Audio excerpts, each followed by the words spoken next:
Last question I got from Scott here is, what was one or two of the hardest, what were one or two of the hardest obstacles that you overcame in your journey to become successful in the network marketing profession?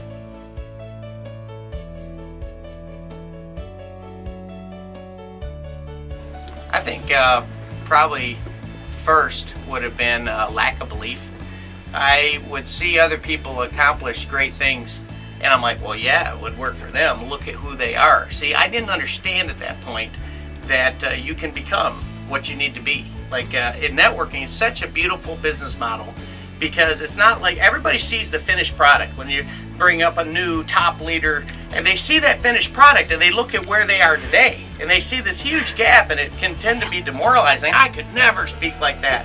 And the sad thing is they don't understand the power of 10,000 hours of planning, doing, checking, and adjusting of slight incremental improvements, a slight edge.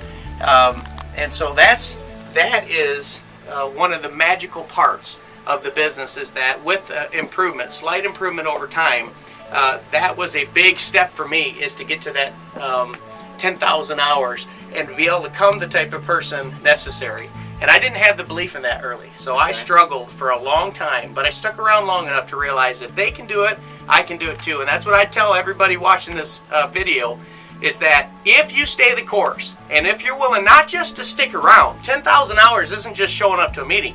10,000 hours is showing up to the meeting, hearing what the speaker on stage is saying and saying, you know what, I'm not doing that in my business, and making the adjustments. 10,000 hours of planning, doing, checking, and adjusting, and you will win, period. Period.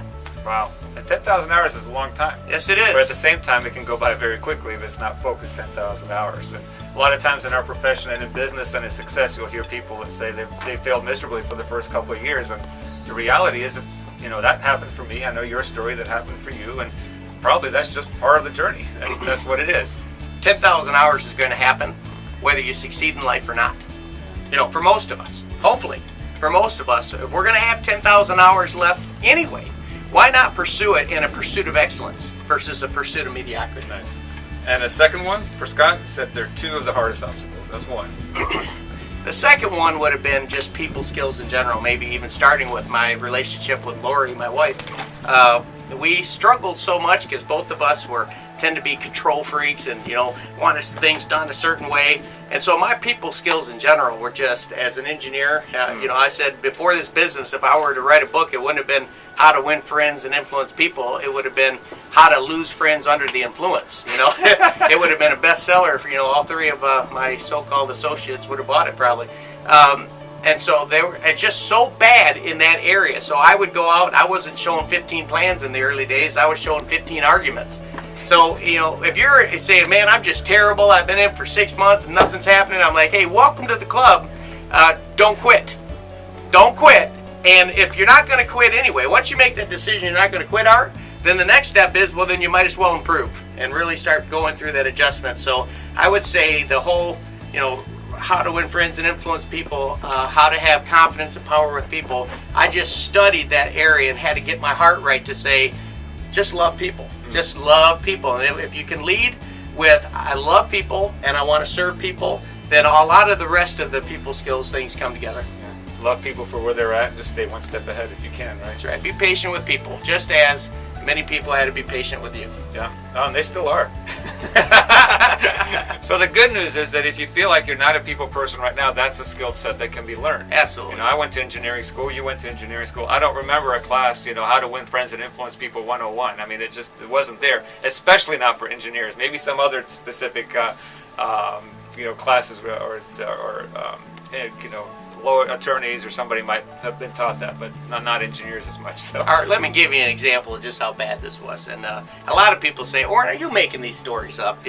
My very last class at General Motors Institute, now it's called Kettering University, my last class was a social engineering class, and they did a kind of a personality test. And they lined up, there had to be 50-some engineers in the class, and they lined them up from the most social, people skill oriented to the least. Now, out of 50-some students, I was second to the last. I mean, literally, the guy next to me was the original propeller head. I mean, he was so funny.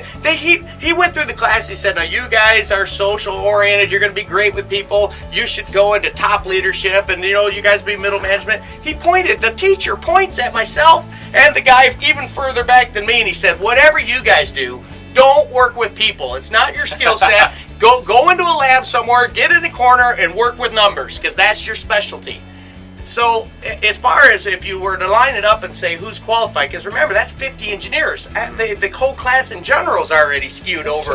That's just a mean thing to do to engineers. Yeah. In general. Right. Line them up based on their social skills. And so here I am, and it's like, and to say that, so can you imagine when I see the plan and they say that it's a people-oriented business? I mean, the only thing that brought me in this business was a hunger that, man, I wanted to be able to take care of my family. I wanted to live a lifestyle that I knew was impossible. The definition of insanity is continuing to do the same thing while expecting a different result. I knew it was impossible to get my dreams and goals continuing to be an engineer, so I was willing to change, even though I had been labeled so far off the chart that I should stay in a lab somewhere. Right. And the reality is we've witnessed the journey here. I mean, we're sitting at an amazing, estate that you and your family have created, and probably most of the engineers you knew, they didn't have an estate like this. And again, I love engineers. Warren loves engineers. We love what people are experts in their field. But sometimes you have to ask yourself, if my dreams are that big and nobody in my field has accomplished them, then you might have to create a different path. And so that's fantastic. So thank you for those 3 questions.